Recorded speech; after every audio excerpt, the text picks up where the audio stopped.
Hello, ito na nga po, nabudol po mga person. Pero ang mga mukhang hindi nabudol.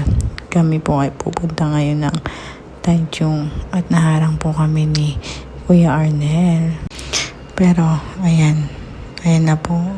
Kami po ay nagtatago at hinihintay namin ang reaksyon ng ating Malu kung matutuwa ba ang person o wala lang.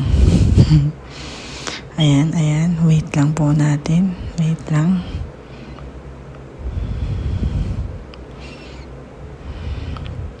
Let's see kung ano ang reaction ng ate kapag nakita kaming kasama. Charan!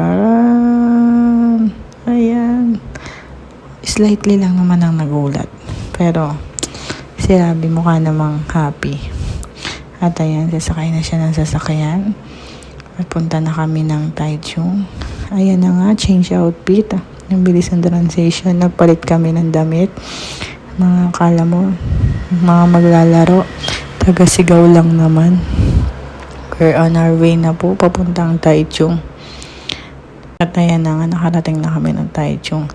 At ang Kuya Percy, sabi, hindi sasama at hindi pupunta. Pero, ayan, kitang-kita naman sa video, very happy ang person. Tingnan natin kung anong magiging reaction niya at makita niya kami. Ayan din si Bradmon. Sabi niya, hindi daw kami sasama pero nandito kami. Charan! At ito na nga yung isa naming bunso. Sabi, hindi daw kami pupunta pero ayan, pupunta kami.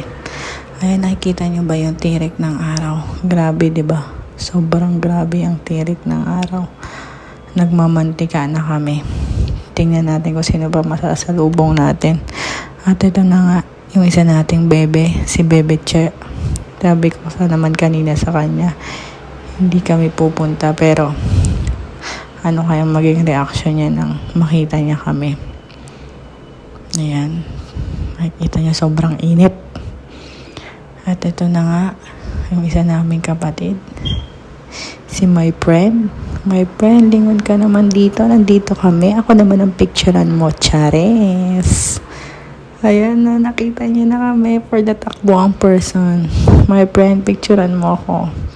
Ito naman yung dalawa kong friend na mukha namang hindi masaya na nakita kami. Chares. Ayan na nga, pauwi ng mga person kasi may pasok pa.